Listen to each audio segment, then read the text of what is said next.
en tout cas d'être venu pour cette deuxième partie de l'étude de notre workshop.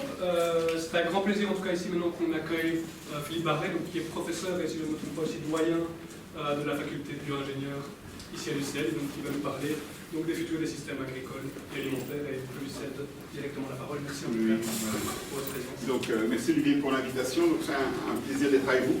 Je suis tout à fait désolé de ne pas pouvoir participer à l'ensemble de la journée, mais j'avais cours ce matin, deux ministres qui visitent, je vous engage à aller voir la journée du monde rural qui est sur la grande place ici, et j'ai une thèse à 16h. Je viens vraiment, j'appelle ça en hélicoptère, mais j'en suis vraiment désolé. Mais je pensais que c'était important de venir vous parler d'agriculture, parce que l'agriculture a finalement ce paradoxe d'être au cœur des transitions à deux points de vue. D'une part, comme un motif de désespérance, puisque l'agriculture est souvent vue comme une représentation des limites du modèle industriel, et nous montre vraiment, est souvent monté en épingle sur le fait qu'on utilise la chimie, on détruit l'environnement, et donc elle est au cœur du débat sur la biodiversité et le changement climatique, et elle est un des grands acteurs de la destruction du climat et de la biodiversité.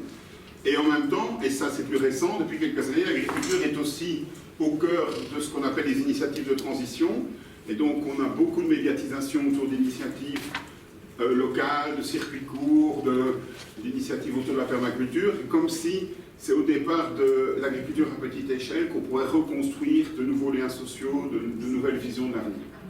Et donc je propose de parler de ces deux éléments-là, mais comme l'enjeu de la journée c'était aussi de penser le futur, je vais faire un très grand détour par le concept de prospective, parce qu'à l'intérieur du concept de prospective en agriculture, on retrouve aussi cet enjeu. Donc je vais travailler plutôt à l'échelle planétaire et puis redescendre à l'échelle des nations, la France et la Belgique, pour finalement, dans la conclusion, reparler de ce paradoxe et essayer de vous proposer une réflexion sur ce paradoxe entre les deux visions possibles du rôle de l'agriculture pour le futur des sociétés.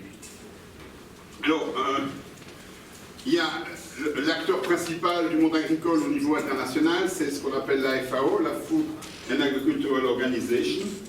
Et là, j'ai repris cette image du Population Institute, le genre d'institut qui vous met un compteur et où vous voyez le nombre de personnes qui sont arrivées pendant votre visite. C'est une capture d'écran, donc ça ne bougera pas. Et qui relaie une information qui est une des informations les plus citées dans la littérature scientifique, sur le fait que la population mondiale va augmenter, que la production de nourriture au niveau mondial doit augmenter de, je ne sais plus ce que je dois dire, 70-70% d'ici 2050, puisque nous serons, selon les prévisions, 9 milliards de personnes sur Terre en 2050. On retrouve ce vieux couple démographie-agriculture qui a hanté beaucoup nos sociétés au cours du XXe siècle. Et donc ça, c'est l'agenda de la FAO. Et c'est un agenda qui est très très mobilisé. Je ne sais pas si vous vous en rendez compte, mais beaucoup de littérature scientifique dans un journal comme Nature ou un journal comme Science, je dirais qu'un article sur 20 cite cette référence, notamment les articles de biotechnologie, qui disent, voilà, on vous propose une nouvelle solution biotechnologique pour l'agriculture dans le contexte d'un monde agricole où on va devoir augmenter de 70% d'ici 2050. Et en fait, cette référence est très peu documentée. En fait, ce chiffre est très peu documenté, il est assez simpliste. Il y a eu des travaux, notamment de Sébastien Treyer, autour de cette donnée. Et surtout, c'est une donnée qui est basée sur une logique tendancielle.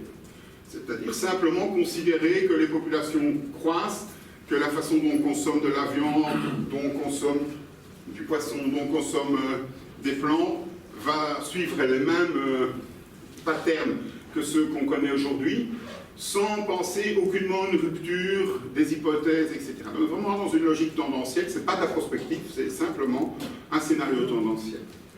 Et c'est un scénario tendanciel aussi qui lie de façon implicite la question de l'accroissement de population à la question de la production agricole. Ce qui présente deux problèmes. Le premier problème, c'est que c'est considérer les gens uniquement comme des acteurs de la demande et pas comme des acteurs de l'offre. C'est considérer qu'avoir plus de personnes sur Terre, c'est uniquement plus de bouches à nourrir, sans réfléchir au fait que c'est aussi plus de ressources, plus de bras, plus de têtes, plus d'intelligence. Et la deuxième chose, c'est que la Food and Agricultural Organization, qui a été fondée en 1945 à Québec, en fait, c'est une agence de l'ONU, elle a été fondée avec ce titre. Et Amartya Sen, que beaucoup de vous connaissent, dans les années 80, je vous ai laissé la typo d'époque, dans les années 80, avait déjà émis une critique de cette organisation en disant, ben, en fait, en chargeant la même organisation de Food and Agriculture, automatiquement, vous engendrez ce lien. C'est-à-dire que puisqu'il s'occupe de Food and Agriculture, quand il y a un problème de food, la solution est dans l'agriculture. Si ça avait été la Food and Politics Foundation, ben alors on aurait peut-être lié alimentation et politique. Mais comme c'est Food and Agriculture, ça veut dire que tous les problèmes alimentaires doivent être résolus par des solutions agricoles. Or, c'est loin d'être le cas, parce qu'en fait, la crise dans laquelle nous sommes aujourd'hui au niveau du monde agricole montre, et je reviendrai là-dessus, montre de façon nette que ce n'est pas l'offre quantitative en aliments qui est la cause de la faim dans le monde, et aussi la cause des inégalités entre les agriculteurs du monde, mais c'est surtout les règles du commerce, c'est des enjeux politiques, c'est des choses beaucoup plus complexes. Alors, je ne peux pas le résumer, ce n'est pas le but aujourd'hui de faire une conférence sur la faim dans le monde, mais continuer en 2017 à réfléchir à la faim dans le monde comme une simple équation entre une production alimentaire et une consommation et une variable démographique, ça me semble vraiment d'un simplisme extraordinaire dans le monde dans lequel on est. Et Sen attirait déjà l'attention là-dessus dans les années 80, et on n'en sort pas. On n'en sort pas. Et donc, voilà, ça c'est une inquiétude importante. Et donc, en contraste avec cette vision de la FAO, qui est une vision, ça influence les actions de Bill Gates. Il faut savoir que Bill Gates, au niveau recherche agricole, Bill Gates est le deuxième financeur de la recherche agricole mondiale. Donc, le premier c'est les États-Unis, le deuxième c'est Bill Gates, et l'Union européenne arrive bien derrière. En recherche agricole, au niveau des pays en voie de développement, il est le deuxième financeur. Et donc, les experts de Bill Gates, les experts de la FAO, les experts des États-Unis, fonctionnent selon ce paradigme. Nous devons à tout prix augmenter de 70% la production alimentaire d'ici 2050. Et donc, à tout prix, ça veut dire comment est-ce qu'on résout le problème de l'équation avec les enjeux écologiques, les enjeux de changement climatique et les enjeux d'inégalité sociale. Juste un mot sur l'inégalité sociale. Aujourd'hui, si vous allez sur la Grande Place, vous verrez notamment un très beau tracteur avec un semoir de haute technologie. Aujourd'hui, un agriculteur des États-Unis ou du Canada, il produit 4000 fois plus par an qu'un agriculteur d'Afrique, du Burkina ou du Congo. Donc le différentiel en termes de productivité par actif agricole est de 1 à 4000. On vient d'un différentiel de 1 à 250 au début du XXe siècle. Donc 1 à 4000 sur un marché globalisé, on a vraiment un énorme problème à résoudre. Parce que comment soit on déglobalise le marché, soit on fait augmenter celui qui est à 1, mais dès qu'on sort d'une agriculture manuelle et qu'on va vers cette agriculture à une production de 4000 tonnes par personne, on rencontre toutes les limites écologiques de la planète. On peut en reparler si vous voulez, mais c'est un point important. Mais et donc en fait, donc en fait, si je regarde l'agenda de la FAO, ça c'est l'horizon 2050, et ça c'est ce qu'on doit faire en termes de production alimentaire. Donc on doit augmenter de 70% cette production. Ça veut dire quatre choses. Ça veut dire que d'une part, on doit augmenter la production agricole totale. D'autre part, à l'intérieur de cette production agricole totale, on doit augmenter la part réelle de nourriture. Je vous donne juste un chiffre. En Belgique, on produit 1 700 000 tonnes de céréales. Moins de 10% de cette production sert à l'alimentation humaine. Plus de 50% va en biocarburant et le reste va en alimentation animale. Donc moins de 10% de la production céréalière belge sert à l'alimentation humaine. Donc quand on dit real food production, ce n'est pas des blagues. C'est le fait qu'une partie des productions agricoles partent aujourd'hui dans des utilisations énergétiques, dans des utilisations industrielles, ou bien en passant par l'alimentation animale, ou en rendement très faible, puisque quand vous passez par l'alimentation animale, vous avez un facteur 5 entre la calorie végétale et les calories animales. La troisième dimension, c'est la distribution et l'accès à la nourriture. Et la quatrième dimension, c'est, en voyant le changement climatique comme une donnée, comment avoir des systèmes résilients qui permettent de passer au travers des problèmes de changement climatique. Alors je ne l'explique pas par le changement climatique, mais l'année passée en Belgique, les productions de céréales ont été 30% des volumes moyens des années précédentes. 30%. Donc les agriculteurs sont retrouvés avec des baisses de production énormes. Okay. Donc c'est un agenda ambitieux. Mais il n'est pas très ambitieux par rapport à l'autre partie de l'agenda. L'autre partie de l'agenda, c'est les efforts environnementaux. Hein, donc d'ici 2050, il faut ramener ces différents pétales à l'intérieur du cercle. C'est quoi ces pétales? C'est les émissions de gaz à effet de serre liées à la production alimentaire, c'est la perte de biodiversité liée à la production agricole, c'est l'utilisation non soutenable de l'eau, c'est la destruction de l'eau, la pollution de l'eau par les pratiques, notamment l'usage de pesticides et d'engrais azotés. Donc, déjà on a un fameux défi ici, vous voyez le défi de l'autre côté. Donc c'est assez difficile d'accepter qu'une agence avec des moyens énormes comme la FAO nous parle simplement de ce petit pétale, et que la mobilisation de ces petits pétales dans toute une littérature scientifique très positiviste suffit à justifier beaucoup de travaux. Alors j'ai choisi de vous parler d'un scénario en France parce que je pense que par opposition à ce que la FAO vient de nous proposer, ce scénario qu'on appelle After 2050 est un scénario prospectif. C'est un scénario qui est porté par une association qui s'appelle Solagro. On est à la même échéance qu'à la FAO, on change d'échelle puisqu'on se limite au territoire français. Et en fait, cette association Solagro est une association qui travaille depuis 1980, c'est un bureau d'études associatif qui travaille sur l'agriculture, l'énergie et l'environnement. Et pour les collègues qui sont intéressés par l'énergie, cette association a été très fort inspirée. D'ailleurs, il y a des collaborateurs communs par le scénario Négawatt, qui est le scénario sur l'avenir énergétique de la France. Donc c'est la même machine informatique qui a tourné, mais avec des hypothèses sur le modèle agricole. Et donc là, Solagro s'est dit, tiens, voilà, notre contribution à une réflexion sur l'avenir de l'agriculture pourrait passer par un travail prospectif à l'horizon 2050 sur quel modèle d'agriculture pour la France. Et là, à l'inverse des collègues de la FAO, ils se sont mis dans une posture réflexive un peu plus poussée.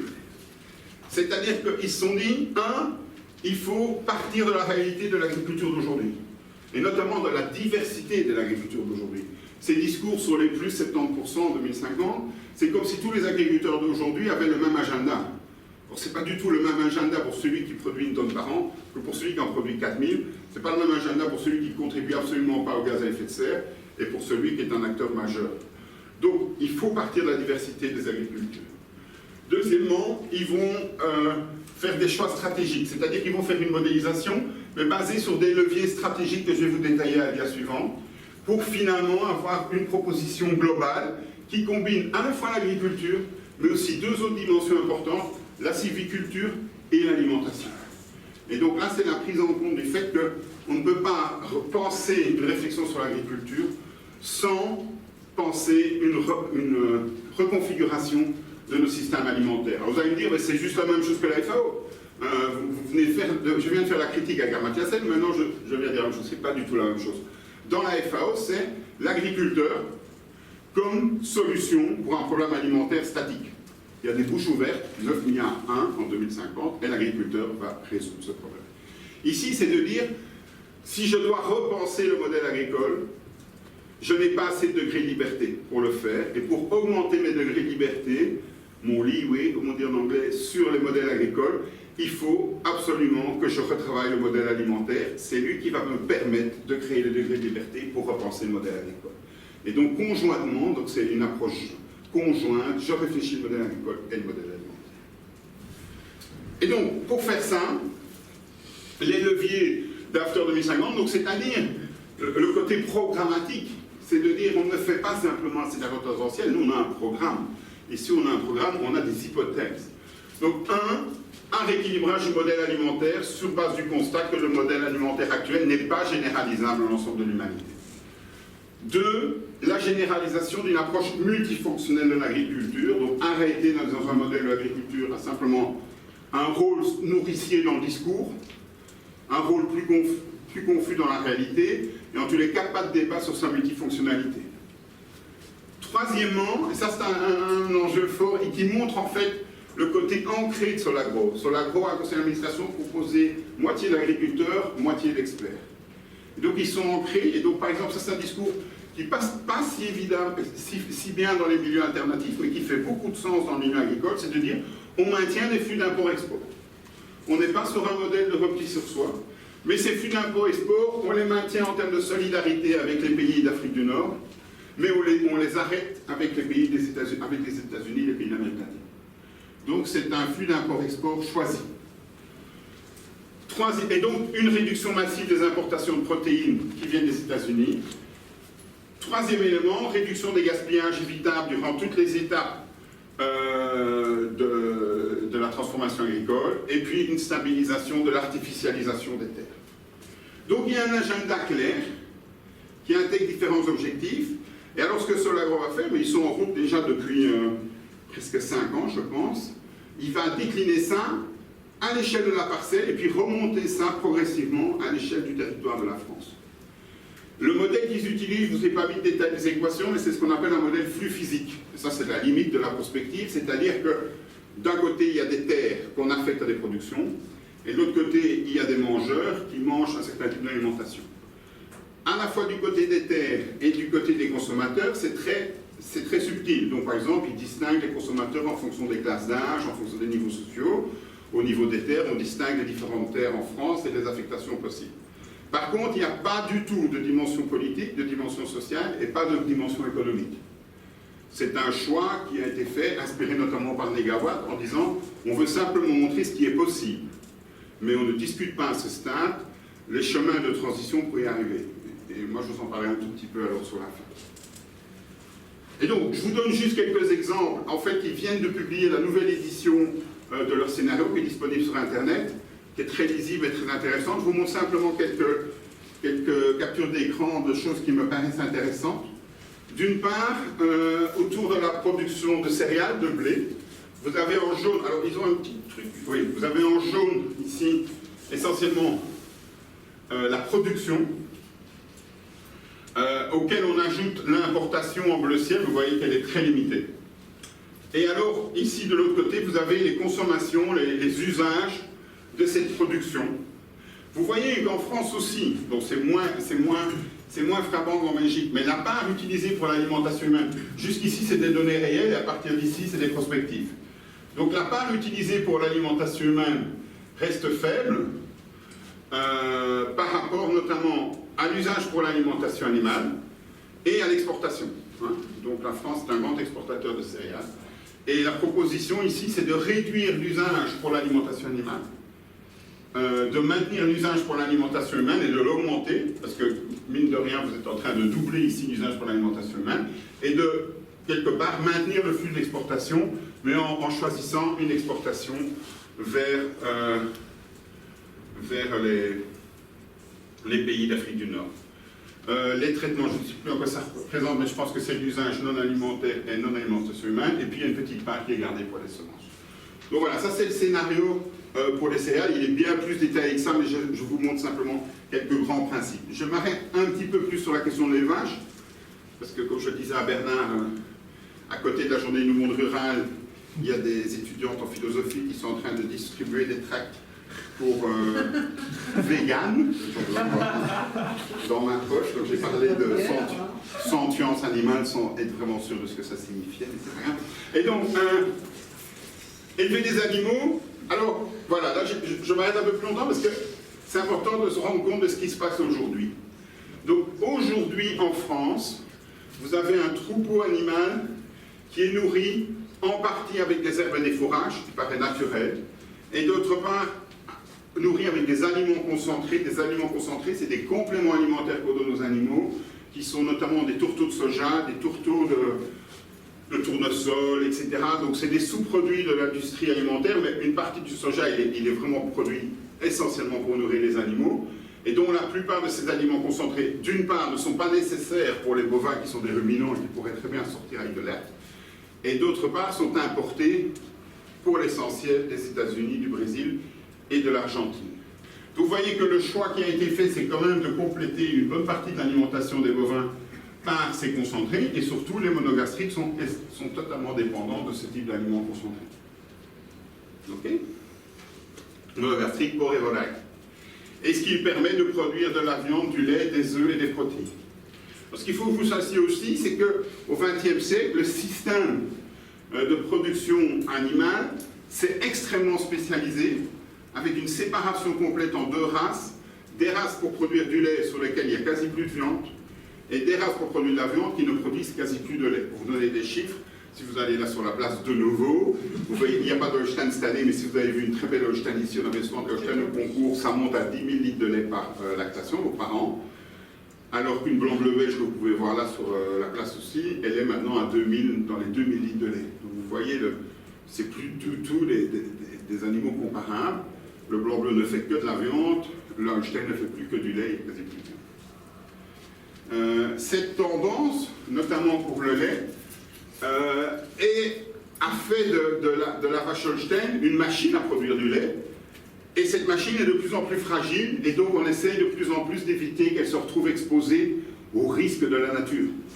Et donc, on arrive à des modèles qu'on appelle des modèles de zero grazing, c'est-à-dire des modèles où l'animal ne pâture plus du tout.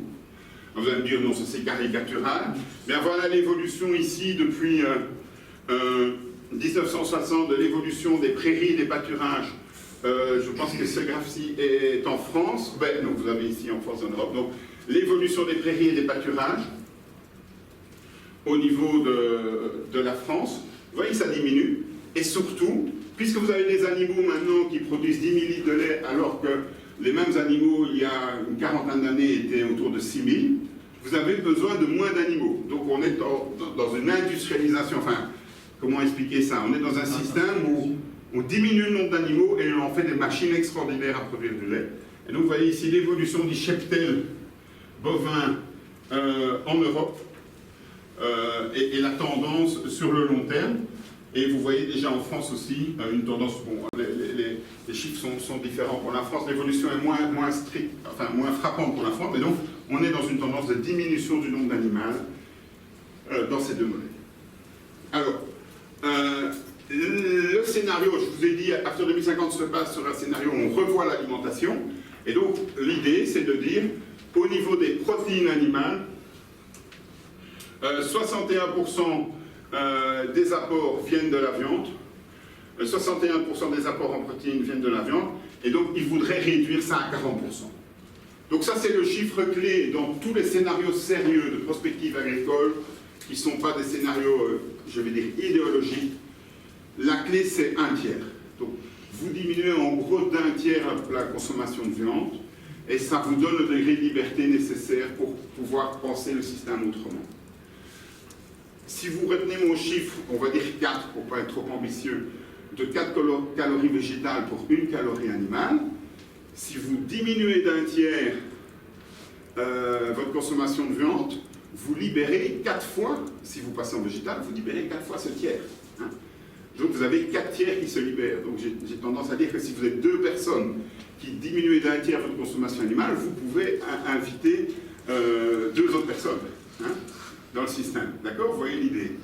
C'est important parce que moi je trouve l'argument important dans les deux sens. C'est-à-dire de dire il y a une marge de manœuvre là qui est tout à fait possible, et je vous explique pourquoi elle est possible, et surtout, ça veut dire que les discours, on a eu toute une campagne 40 jours sans viande en Belgique, les discours strictement végétariens qui disent il faut arrêter totalement de manger de la viande, ils poussent le balancier trop loin en termes de prospective. Après, je peux comprendre qu'il y ait des arguments d'autre nature, mais en termes de prospective, ce n'est pas nécessaire. Alors vous allez me dire, ça c'est pas possible. C'est pas possible, les Chinois, les machins, les trucs. Mais en fait, en Belgique, on a toujours les Chinois dans les histoires. Les Chinois, vous mangez plus de viande, tout ça. Je ne connais pas bien les Chinois, donc je ne vais pas m'engager. Mais, en fait, en Belgique, sur les 5 dernières années, enfin les statistiques 2008-2013, la consommation de viande par habitant a diminué de 22%. Consommation moyenne de viande par habitant.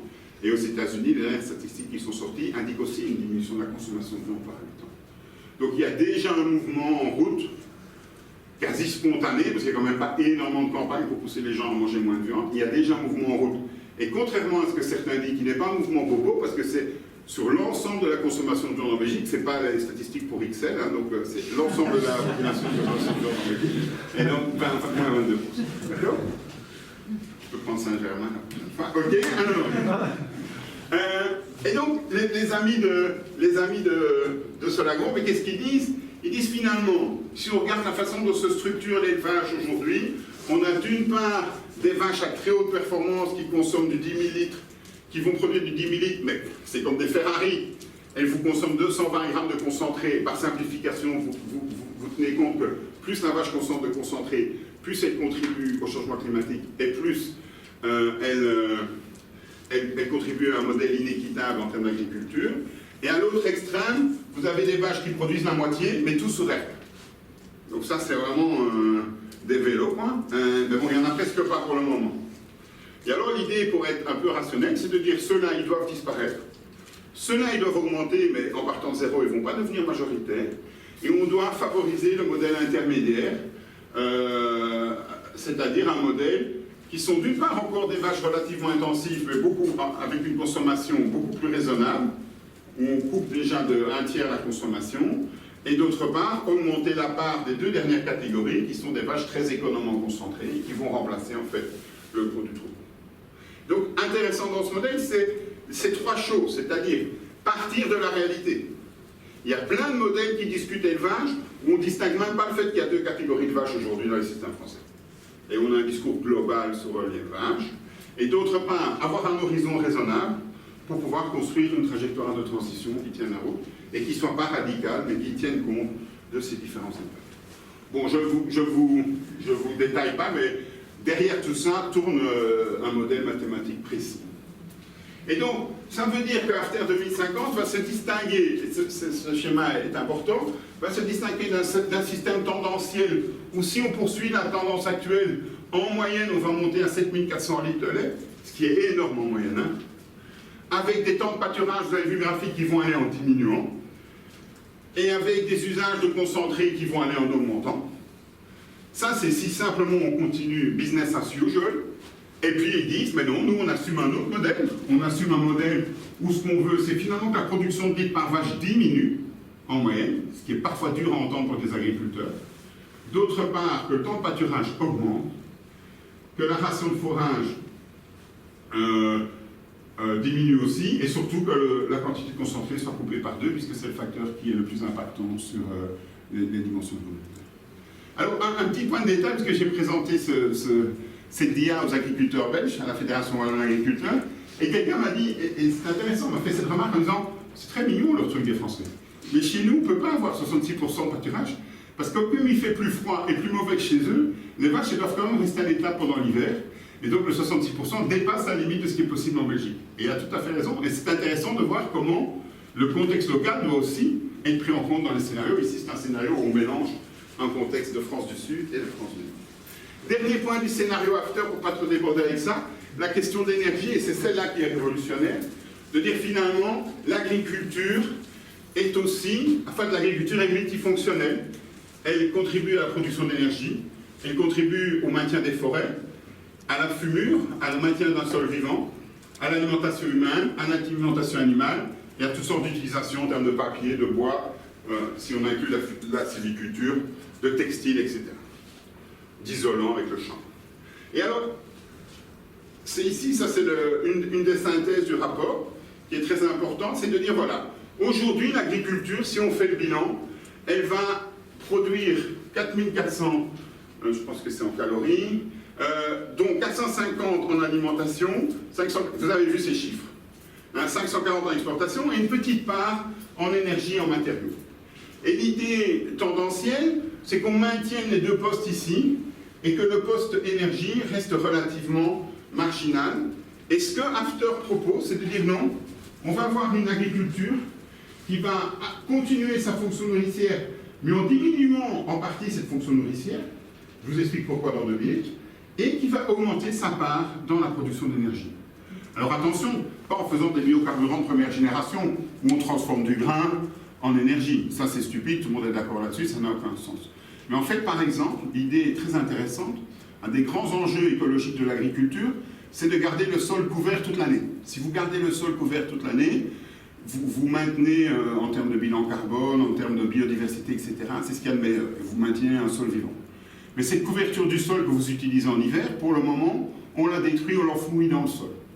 Une autre solution, c'est de la récupérer et d'en faire par biométhanisation une production de gaz. Et donc l'idée, c'est de penser le système avec une visée énergétique, mais une visée énergétique d'économie circulaire, c'est-à-dire de récupérer de l'énergie partout où c'est possible. Et de faire des bilans, de se dire, est-ce qu'il ne vaut pas mieux retirer ces plantes, parce qu'une partie de ce qu'on va mettre dans le sol va être lessivée et perdue dans la nappe, est-ce qu'il vaut mieux les retirer et faire du biométhane avec, etc. Bon, alors après, à toute dimension technique, mais je ne vais pas vous embêter trop longtemps avec ça. Et donc voilà, le bilan, donc ça veut dire qu'en fait, alors deuxièmement, en termes de système de production, leur proposition qui tient tout à fait la route, propose qu'on abandonne complètement le système conventionnel, qu'on aille vers un système raisonné, mais qui est quand même du conventionnel qui se déguise, et qu'on passe à 50% de bio et 50% de production intégrée, c'est-à-dire des choses assez strictes au niveau technique de production. Et il démontre, et ça c'est ça un des intérêts du modèle, que si on fait ça, on ne va pas du tout mourir de faim en France, on peut maintenir les exportations et on va produire de l'énergie en prime dans un modèle flux physique. Par contre, comment est-ce qu'on arrive à faire tout ça? On arrive à faire tout ça en mangeant moins de viande. C'est la solution, c'est qu'en mangeant moins de viande, le degré de liberté dont je vous parlais. Et alors une autre idée géniale que je n'ai pas le temps de développer, c'est qu'ils se disent, c'est quand même un peu con d'avoir d'une part des vaches qui produisent de la viande, et d'autre part des vaches qui produisent du lait. Pourquoi pas revenir à un modèle qu'on appelle du bétail mixte, c'est-à-dire le bétail qu'on avait au début du XXe siècle, un animal qui à la fois produit de la viande, à la fois produit du lait. Le blanc-bleu belge que vous avez ici sur la place, il y a 100 ans, il produisait 4-5 millilitres, non pas 4, mais 3-4 millilitres de lait, et en même temps une très bonne viande. Alors vous assurez les deux productions par le même animal, moins de gaspillage, moins de coûts de gestion, etc. Mais bien sûr un changement culturel fort pour les agriculteurs. Donc le secret pour que ça marche, c'est qu'à la fois on revoit les modèles agricoles et on revoit les modèles alimentaires. Mais on revoit les modèles alimentaires d'une façon qui est importante, mais qui n'est pas une rupture dramatique. C'est-à-dire qu'on augmente de façon relativement importante la part des fruits et légumes, on diminue ici la part des viandes et des abats, et on diminue assez fort le lait, avec ce grand mythe du lait nécessaire pour le calcium, contre lequel Solagro se bat depuis des années, parce que si vous buvez de l'eau et d'autres aliments, votre équilibre de calcium ne nécessite pas de boire du lait, en tous les cas pas aux quantités de 3 ou 4 ou 5 produits laitiers par jour. Donc ça c'est juste de la pub. Et donc le lait on diminue, et pour le reste on reste relativement stable, donc diminution du lait, diminution de la viande, et à ce moment-là ça permet au scénario que je vous ai développé de se réaliser avec un changement culturel, puisque l'agriculteur serait à la fois acteur des systèmes de nourriture, mais aussi des systèmes énergétiques. Donc les conclusions de l'étude, c'est une assiette plus saine et équilibrée. Alors en emploi, ils ont un gain net, mais très faible. Mais en fait, le défi en agriculture, c'est pas d'augmenter l'emploi, c'est d'arrêter l'hémorragie de perte d'emploi. En Wallonie, dans les années 70, on était à 80 000 agriculteurs, aujourd'hui on est à 24 000, et l'hémorragie continue chaque année. Là, on en a encore perdu beaucoup l'année passée, et on va encore en perdre beaucoup cette année. Essayer de lutter contre l'artificialisation des terres agricoles par la construction, généraliser les pratiques de l'agroécologie, ça je pourrais vous en parler pendant des heures, mais on va pas faire ça aujourd'hui. Une profonde, et c'est là que le point clé est, une profonde mutation de l'élevage. Je dirais que c'est, enfin je ne vais pas m'oser parce que je ne suis pas un grand sociologue, mais probablement l'élevage serait l'objet intermédiaire de la discussion ici. Je pense que, moi quand je discute avec des agriculteurs, hop, c'est par l'élevage qu'on rentre. Une production agricole performante, donc rester sur une logique de performance, mais avec une division par 2 ou 3 des émissions de gaz à effet de serre et de la consommation d'énergie par l'agriculture. Et des échanges plus équilibrés avec le reste du monde. C'est-à-dire des échanges où on répond à des réels besoins et on n'est pas dans une logique politique déséquilibrée où on achète des trucs aux États-Unis qu'on pourrait produire chez nous. Voilà. Et une contribution majeure des bioénergies au bilan énergétique national. Alors, dernier élément prospectif, je vais le faire très vite, c'est sur l'avenir de la Wallonie.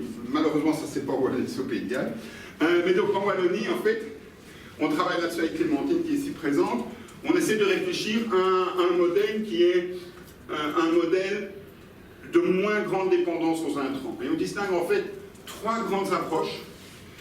Et ça, c'est un point que les agronomes mobilisent, notamment inspiré par un collègue de Toulouse, Michel Duru, qui me semble très intéressant, c'est de dire qu'il y a 3 logiques. Il y a une logique d'efficacité, c'est-à-dire tout le monde est d'accord qu'on doit changer.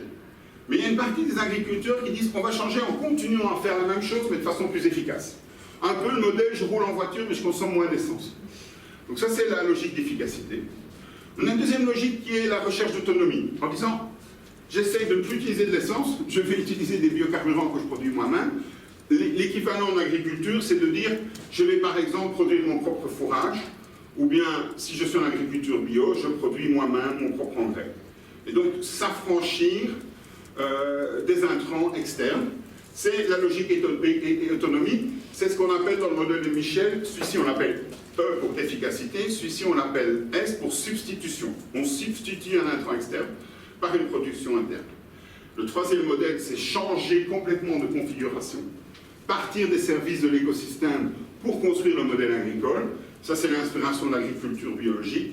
C'est un modèle de reconfiguration. On reconfigure le système totalement. Et donc là, c'est bien sûr un modèle de rupture, mais c'est un modèle qui a l'intérêt d'éviter les limites de ces modèles-là, Pour les fans de Tim Jackson, Tim Jackson a bien montré la limite de l'efficacité en termes de découplage. Effectivement, on peut avoir un gain d'efficacité, mais le découplage absolu n'est pas possible. On a un petit découplage relatif, mais pas un découplage absolu. Donc voilà, en agriculture, on a bien ces trois modèles de production, aujourd'hui, avec des liens au territoire, au marché, aux compétences. Et alors surtout, on a des modèles de commercialisation. Par exemple, on peut avoir des chaînes longues, des circuits courts, de la vente directe, et on peut avoir des produits standards, des produits différenciés ou des produits bio. Et il y a un lien entre le choix d'un système de commercialisation et le degré de liberté qu'on a pour faire un système de production. Donc si vous vendez en bio, vous vendez plus cher, et donc vous pouvez produire moins et gagner votre vie. Si vous faites un système en autonomie, il faut essayer que votre produit soit différencié, parce que l'autonomie va faire que vous produisez peut-être un peu moins.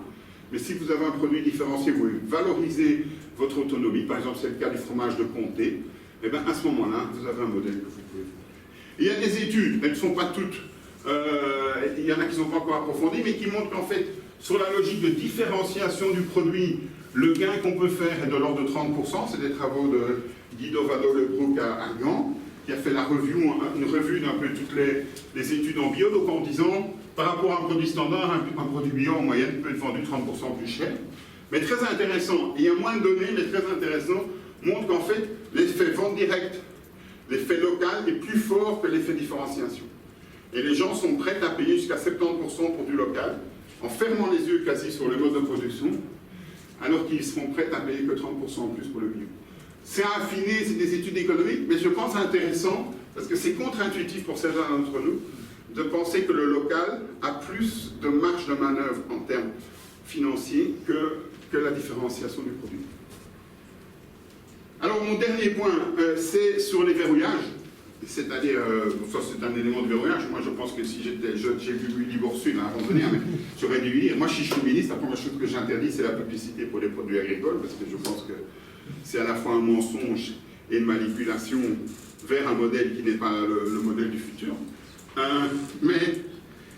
Nos amis français ont fait, il y en a quelques-uns dans la salle, ont eu un projet très ambitieux qui s'appelle Ecophyto, où depuis 2008, ils ont le projet de diminuer de 50% en 5 ans, de 50% l'utilisation des produits phytosanitaires, notamment des pesticides, qui sont un grand enjeu pour nos sociétés. Nous, on a plus simple, on a zéro phyto, donc nous c'est zéro, mais on n'a pas mis d'année. C'est horrible. On va prendre 2050. Bon. Moins 50% d'usage de pesticides, 40 millions d'euros de budget annuel pour ce projet, c'est un projet phare du ministre Le Foll. Résultat de 2009 à 2013, plus 13% d'utilisation de pesticides. Donc vous voyez que on est un peu dans le pétrin. Donc là, qu'est-ce qu'ils ont décidé? De passer à 70 millions de budget. Donc on va avoir plus de 20% de pesticides. Ah oui, je vois que vous calculez vite. Alors, une des raisons, donc il y a une étude qui a été faite sur les raisons de ce verrouillage par un parlementaire français, Dominique Potier, qui a fait une analyse très intéressante rapport à mi-parcours de dire tiens, pourquoi ça ne marche pas? Donc ça c'est chouette, le côté réflexif. Et en fait, pourquoi ça ne marche pas? Parce que les actions étaient basées essentiellement sur le niveau de la parcelle et de la ferme. En fait, dans les fermes de démonstration qui sont engagées à appliquer les principes d'Ecophyto 2018, la baisse annuelle d'utilisation des pesticides est de 7 à 10% par an. Donc techniquement, on sait le faire. Alors pourquoi le système est à plus 13% alors que les fermes de démonstration sont à moins 7-12%? Parce qu'il y a l'effet système. Et c'est quoi l'effet système? C'est que pendant que le ministre rame pour qu'on utilise moins de pesticides, la politique européenne pousse à la surproduction, parce que les firmes de produits phyto relancent leur campagne marketing, reconvainquent les agriculteurs sur ces éléments et tout, et donc il y en a qui pédalent dans un sens, et le grand courant va dans l'autre sens. Et comme la solution qu'on a trouvée pour lutter contre le grand courant, ce n'est pas d'adresser le problème au niveau auquel il se pose, mais c'est de passer par l'agriculteur pour solutionner le problème des lobbies, on est avec un double discours, c'est-à-dire qu'on demande aux agriculteurs de faire des efforts, mais en fait les efforts c'est les lobbies et l'industrie qui devraient le faire. Et donc là il y a un énorme problème, qui est un problème de verrouillage. On a travaillé là-dessus sur Gaëtan, je ne vais pas vous embêter avec ça trop longtemps, si vous allez sur mon site web, il y a plein de papiers là-dessus. Mais un des éléments de verrouillage, je vous en ai déjà parlé, ça c'est pour la Belgique, c'est la complexité du système. On ne mesure pas la complexité du système, ça c'est simplement une description simplifiée des flux d'usage des céréales en Belgique. Donc quand vous rentrez là-dedans, vous vous rendez compte que si vous voulez diminuer l'usage des pesticides en Belgique, il va falloir décortiquer chacune de ces boîtes, et pour chacune de ces boîtes avoir une action précise, et chacune de ces boîtes est en fait, qu'est-ce que c'est qu'il y a derrière chacune de ces boîtes? Eh bien en fait, il y a un réseau d'acteurs. Ça c'est le réseau d'acteurs que Gaëtan Van Ockeren avait décrit sur le blé au départ d'une série d'interviews. Vous voyez qu'à l'intérieur de ces réseaux d'acteurs, les agriculteurs sont bien sûr centraux, mais ne sont qu'un élément du réseau d'acteurs. Vous avez le monde médiatique, vous avez le marché, vous avez les organismes de recherche et de conseil, vous avez les semenciers, vous avez le marché amont, vous avez les pouvoirs publics. Or, nous savons qu'on est dans des systèmes comme cela, mais l'action politique, même l'action de la recherche, ne porte que sur un des acteurs, l'agriculteur. Et donc ça, c'est le grand problème. J'en ai aussi discuté avec mon collègue Michel Griffon de Paris, qui travaille sur les agricultures écologiquement intensives. Il a fait un très beau livre là-dessus, mais il parle du système à la page 122. Jusqu'à la page 122, il parle des agriculteurs et de tous les efforts que les agriculteurs doivent faire. Et c'est très bien. Mais les agriculteurs ne peuvent pas faire... Tout seuls, les agriculteurs ne peuvent pas changer un système dans lequel on les a coincés. Et donc ça, c'est un des verrouillages majeurs des systèmes agricoles et qui est très peu reconnu. On avait travaillé là-dessus en 2009 avec Gaëtan. Le papier a beaucoup de succès dans la littérature, est bien cité, mais au niveau de l'implémentation politique, ça ne se passe pas. Je ne vous parle pas des pommiers. Moi, je faisais des conférences sur les pommiers sur base de travaux de Gaëtan en disant, vous savez, quand vous mangez une pomme, elle a été traitée entre 10 et 15 fois. Et un jour, un agriculteur a levé le bras dans le fond de la salle, il m'a dit, monsieur, vous êtes à côté de la plaque. J'ai eu peur, je me dis, il va dire c'est 12. Il m'a dit, c'est 32. Et donc voilà. Alors attention, il ne faut pas caricaturer non plus.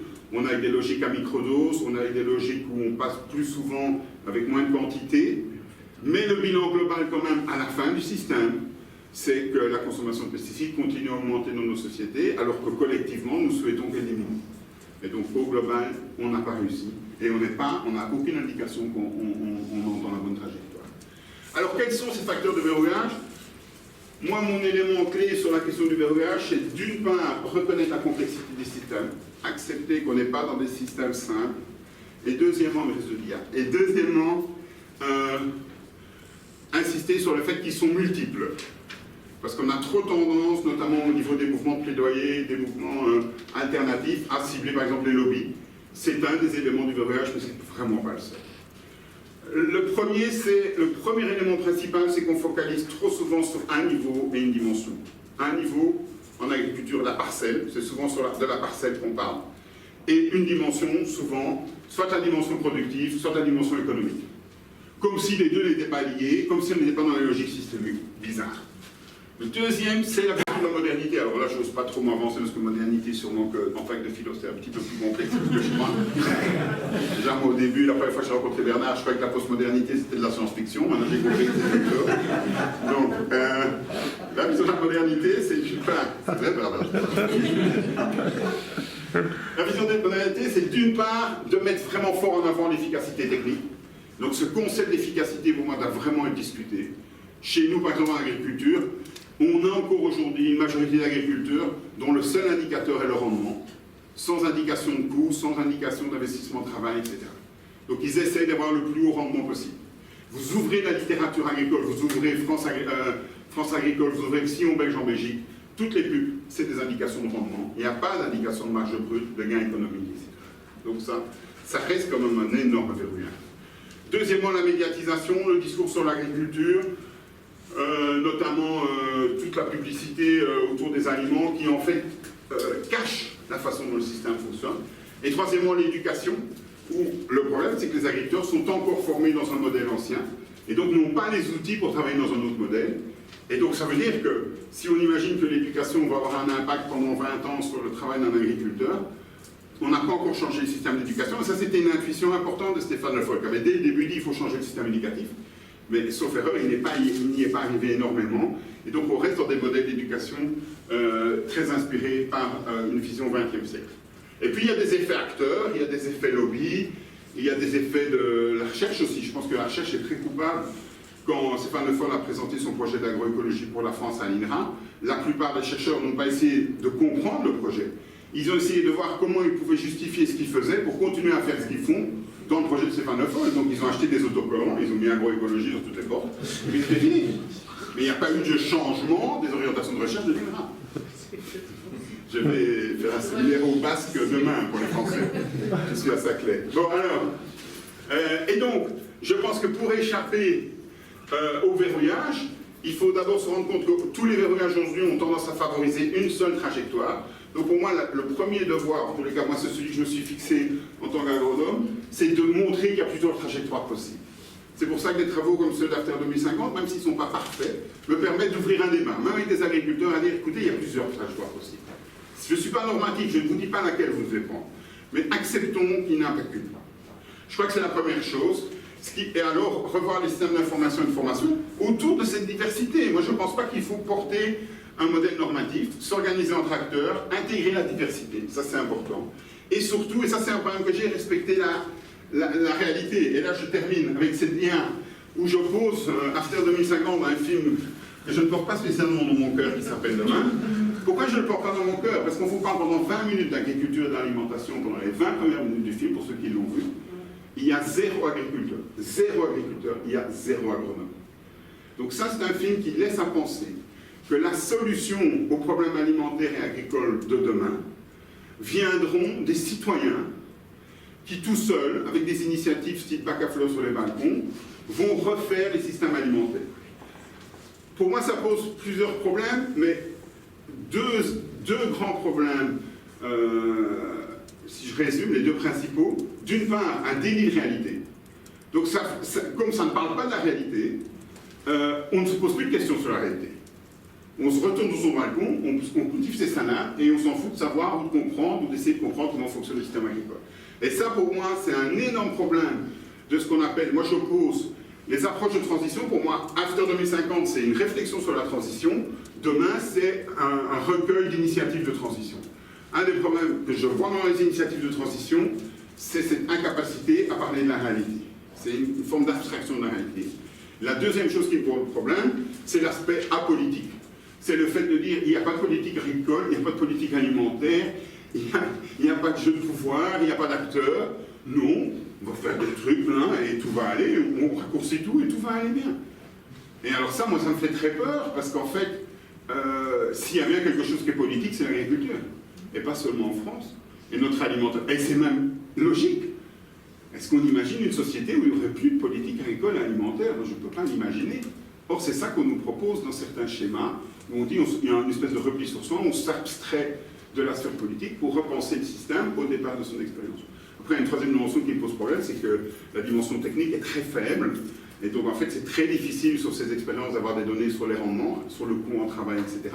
Donc c'est un cas impossible aujourd'hui de comparer ces systèmes qui ont beaucoup d'aura médiatique avec la réalité de l'agriculture, parce que je n'ai pas les éléments techniques qui me permettent de le faire, et ça c'est un des gros déficits de cette approche. Voilà, j'étais un peu trop long, mais je vous remercie pour votre attention.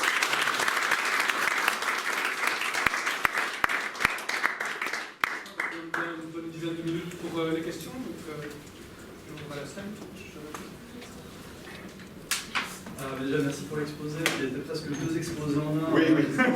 Vu le débit, c'était assez intense, mais excellent.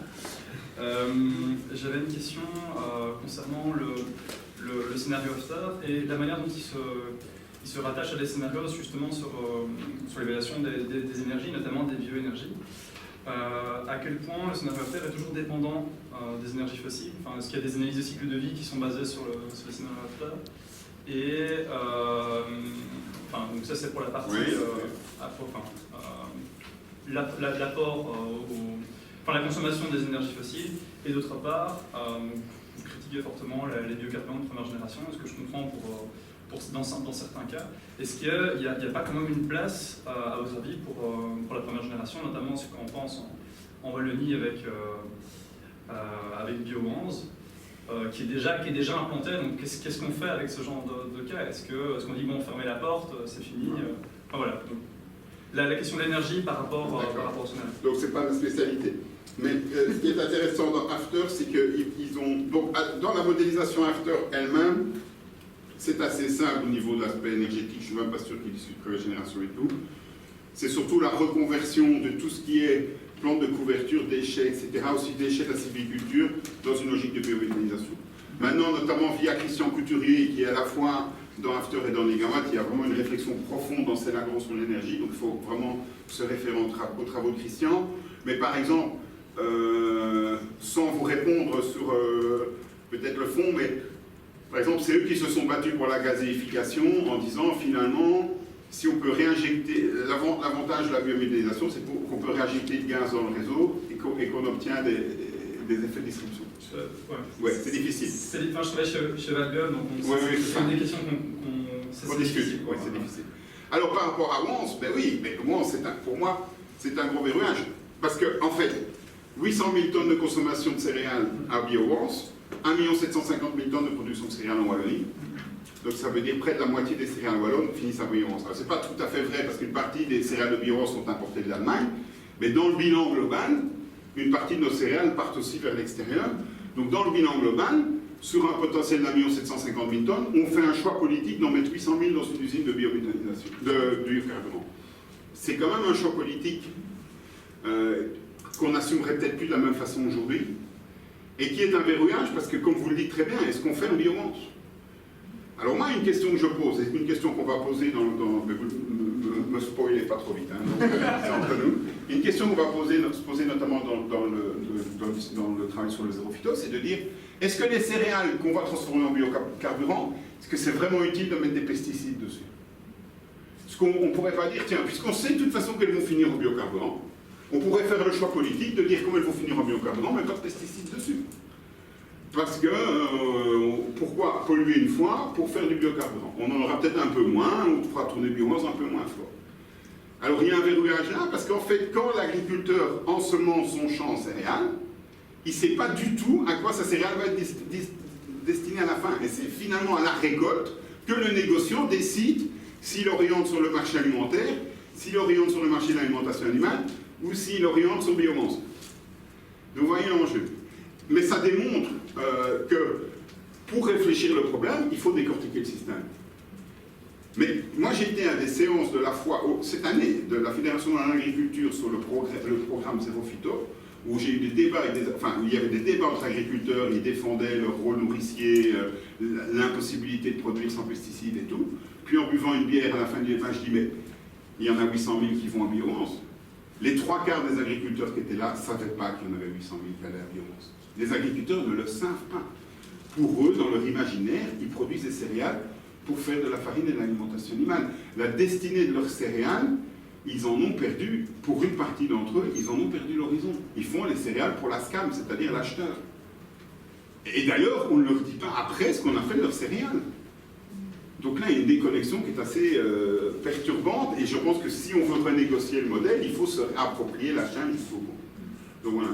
Juste une précision par rapport à BioWans, parce que c'est vraiment une question qui se pose par rapport aux solutions, notamment pour les carburants. Le cas de BioWans, on est dans un rapport de 1 pour 4, donc ça veut dire qu'il faut une quantité d'énergie fossile pour en dégager 4, oui. en tenant compte vraiment du bilan global, l'analyse du cycle de vie, c'est-à-dire tous les immeubles. Oui, quand on compare au pire rendement des gaz de schiste, etc., là on est sur du 1 sur 3. Donc ça reste quelque chose de moche, mais c'est parfois, voilà.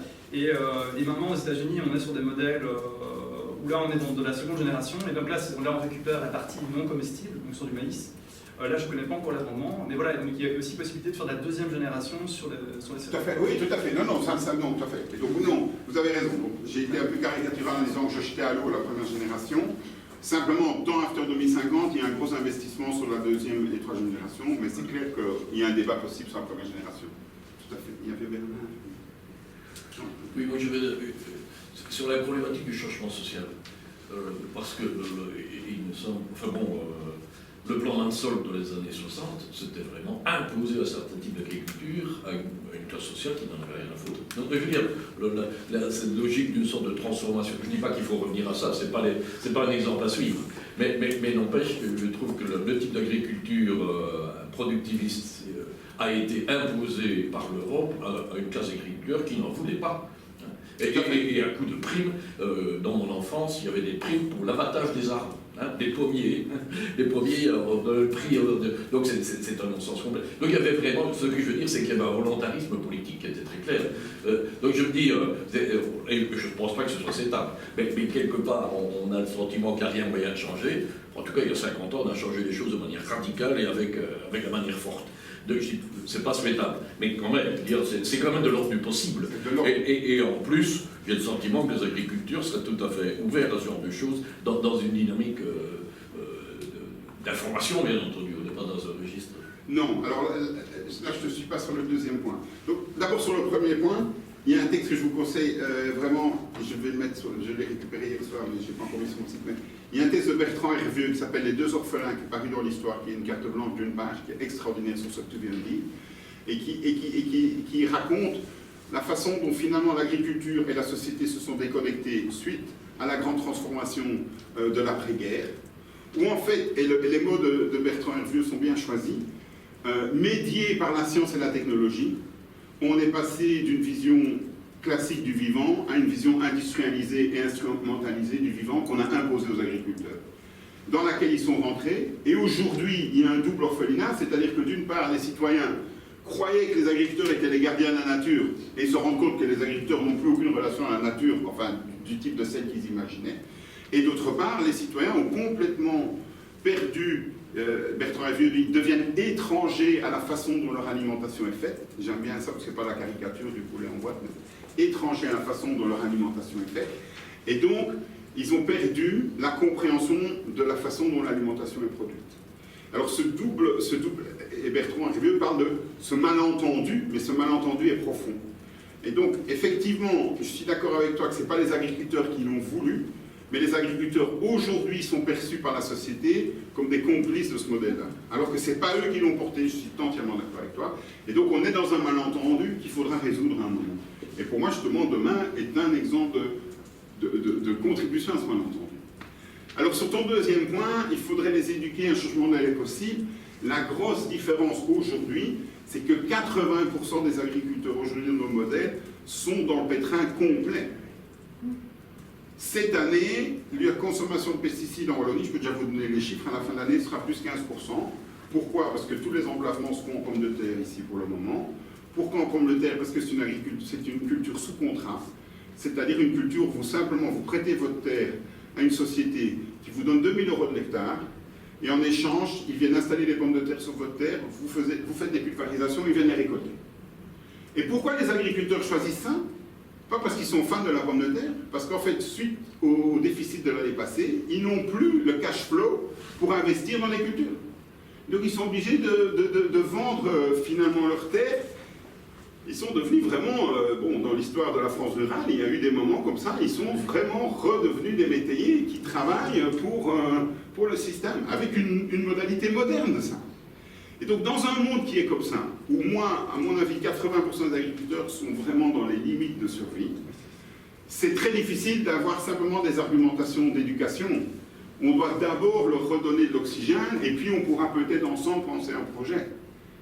Et donc ça c'est une grosse différence, et moi je pense que justement, le fait que les projets se construisent à l'extérieur de l'agriculture est en partie lié à ça, et la tension qui est maintenue sur le monde agricole par les prix, etc., est en partie un verrouillage d'un changement de modèle. Donc, mais moi, ce que je voudrais, c'est qu'on négocie d'abord le changement de modèle et puis on relâche les prix. Parce que si on relâche les prix sans négocier le changement de modèle, on ne l'aura pas non plus. Donc, il me semble que c'est un peu plus compliqué. On est plutôt en trajectoire descendante, il faut changer. C'est un peu comme changer de direction dans une descente, et un peu plus compliqué que de changer de direction dans une montée, si je peux me permettre l'image Tour de France. Et donc ici, à la sortie de la guerre, on était dans une trajectoire montante. Oui, non, mais non, moi j'ai été extrêmement intéressée, puis je pensais à plein de choses, mais sur les systèmes et les agriculteurs qui sont pris dans des contraintes dont ils ne peuvent pas sortir, mais en même temps ils les intègrent et ils les font un peu leurs. Je pense à l'histoire des algues vertes. Oui. Et il y a eu une thèse de fait sur les algues vertes en Bretagne, et sur le fait, bon, il y a eu la négation complète enfin, il y a un certain nombre de syndicats agricoles qui ont servi à nier le rôle de l'élevage, enfin de l'élevage porcin, etc. Et le fait que les agriculteurs refusent de se reconnaître comme victimes d'une situation qu'ils n'ont pas faite. Donc leur parler, si on s'adresse à eux comme des victimes, ça ne marche pas. Non, et ça, c'est tout, il y a un déni. Il y a un déni, il y a de l'ordre du déni. Ce qui est intéressant, là, je vais vous partager une expérience personnelle, c'est qu'en fait, moi, ça fait 10 ans que je réfléchis à tout ça, sur les berruages et tout, ça fait 10 ans que j'essaye d'avoir accès à la Fédération Wallonne de l'Agriculture, ne fût-ce que pour aller faire une petite conférence ce soir, on m'a toujours refusé, parce que j'avais l'étiquette vert écolo. Ouais, voilà. Et c'est par l'approche prospective que la porte s'est entrouverte. C'est par un recul en disant, tiens, quels seraient les scénarios pour 2050 ? On n'est pas dans l'accusation, on n'est pas dans la discussion. Donc, on parle de la France, d'un scénario de la France pour 2050 qui est peut-être appropriable par la Belgique. Et dans une posture comme ça, on peut commencer à discuter. C'est la première porte d'entrée. La deuxième porte d'entrée que j'ai eue, c'est via les femmes d'agriculteurs. Les premières à m'avoir invité, c'est l'Union Wallonne des agricultrices, parce qu'elles étaient intéressées, notamment pour les questions de reprise par leurs enfants. Et beaucoup de femmes d'agricultrices se posent des questions si la génération suivante doit reprendre selon le même modèle ou selon un modèle différent. Et donc il faut vraiment trouver des portes d'ouverture, des biais, ouais. Mais commencer un débat avec des agriculteurs en disant ce soir on va parler d'agriculture et environnement, il n'y a personne, ou bien ça coince après 30 secondes. Donc il y a des médiations à trouver, mais une fois qu'on les a trouvées, alors après, il y a le problème de la légitimité. Et c'est ça que je reproche parfois aux associations environnementales. Après, si vous commencez avec un discours environnemental sans avoir rien compris au semoir qu'il y a sur la place ou à l'arrasement belge, après 2 jours, on ne vous invite plus. Après, il faut montrer que vous connaissez les réalités, et c'est du boulot de connaître les réalités. Moi, je ne prétends absolument pas connaître les réalités agricoles, mais c'est vraiment du gros boulot. Mais il y a une légitimité et c'est logique. Moi, je ne vois pas pourquoi on pourrait, avec une arrogance de chercheur, aller parler du monde agricole sans comprendre comment il fonctionne. Et en donnant des leçons sur le CO2, le gaz à effet de serre, machin truc, qui sont peut-être très intéressants pour eux, mais il faut d'abord comprendre comment fonctionne le système. Et donc, cette question de légitimité est vraiment importante, et elle doit se construire. Et là, moi, je rêve qu'il y ait des... Je rigole, je termine par là, qu'il y ait des cours d'agriculture pour scientifiques.